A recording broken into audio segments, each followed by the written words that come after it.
Here, you know what? But so just so it isn't still bothering me, I'm just gonna go ahead and read off my statement real quick because I keep thinking about it, and I'm just like, you know what? I'm just gonna get it done. So I'm gonna deafen Discord here for a bit. So okay, stream. It is just you and I. We've got the I've got the little bit of a talk that we need to have. Yeah. Okay. Good. Here we go.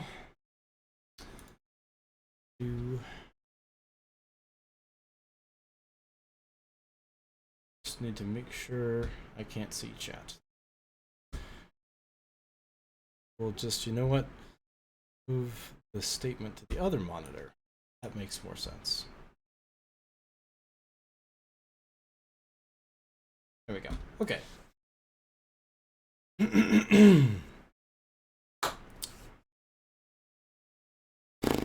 Alright. Oh boy.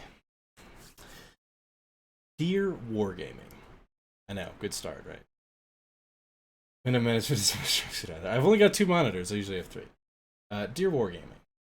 In light of recent developments, I have felt the need to make this statement. It would seem to me that you, as a company, have this undying urge to destroy your own sources of income.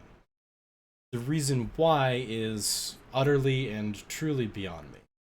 It is apparent that there's something going on behind closed doors. Honestly, I have no interest in knowing what happens beneath the mud.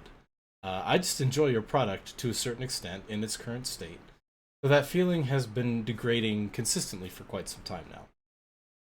It seems to me that your income strategy is to rely on the large purchases made by players who do not know any better, whether it be through gambling or exorbitant prices for goods in the game these days.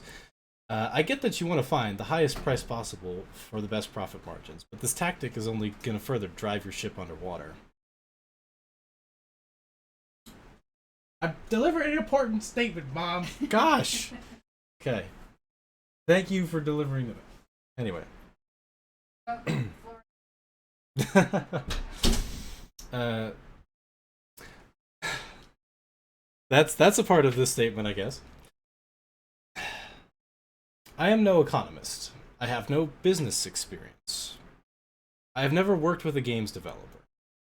I'm not going to say I have any knowledge to support these statements. All I have is some basic reasoning I think everyone is born with, and some resources who are much more well informed on corporate operations than I am.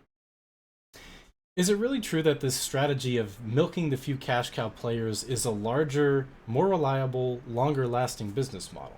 I find that incredibly difficult to believe. Why is the focus of forward progress with wargaming not on keeping their player population high and encouraging those players to pay for something they legitimately enjoy? All the sense, experience, logic, reason in my mind tell me that the latter tactic will be more viable. Not only that, but are these new submarines really, truly anything more than some kind of marketing stunt, trying to bring in new players from a niche in the naval warfare gaming community? So far, I've heard nothing positive about them from a gameplay perspective. Moving forward with submarines may have some positive effect on the influx of new users to World of Warships. However, I think it is utterly unrealistic to believe that any of these new players are going to stick around long enough to do more than get frustrated, buy a premium ship in an effort to avoid the suffering before just leaving. I have played submarine combat games, Cold Waters most notably, and the feel and thrill from those games, in my opinion, does not overlap at all with the model of gameplay World of Warships aims for, or at least used to aim for. At this point, I'm not really sure anymore. There must be some sort of short-term cash flow issue here, and the outward appearance is that instead of taking a loss in the short term, and to extend the viability of the game and take a huge profit in the long run, there's more interest in bringing in money right now. I'd like to think there's some legitimate reason for this, perhaps some kind of mistake or some kind of shady deal. I haven't the slightest idea. However, making changes to strengthen the community, increase new player retention, and convert more users into paying customers seems to me to be the best idea in terms of having a survivable business. You can't keep for example, a restaurant afloat by making more expensive and nuanced dishes or new types of food for a dwindling clientele that is continually ousted due to terrible customer service. You make sure everyone has a good experience, a decent selection of food to choose from, and they come back again and again and again. That I do have firsthand experience with. Now, to address the community. I believe that if more qualified individuals than myself came out with valid, grounded, and persuasive fiscal arguments to advocate for the changes that would improve the game and the way we community members wish to see, perhaps then we will see some kind of meaningful response from Wargaming. If all they care about is money, speak to their pocketbooks. If we as a community can do the work of making money for them by proving that things like bug fixes, game balancing, actually listening to feedback, because seriously nobody's fooled at this point, UI improvement, global interaction, new player retention, and various other things that we desire are financially beneficial for them to do. Maybe my waning optimism that the state of the game could start turning around and improving, that optimism will finally feel justified. The question is, who wants to do this? For the profit of a company that they'll never see a penny of. If we want change to occur, we have to be willing to go out of our way to do the work to give it a chance of happening. I myself, I'm just not qualified for this. I have no economics experience, as I said. As much as I want to do this, provide this information, but I'm just not a credible source. And unless you've got the degree of experience to back your argument, good luck getting anybody to listen, let alone a corporate company with the money to hire somebody with the badge, so to speak. Causing a big ruckus, calling Wargaming liars, thieves, or otherwise simply hasn't worked, demonstrably so. Why should we expect that behavior to do or change anything at this point? The definition of insanity, right?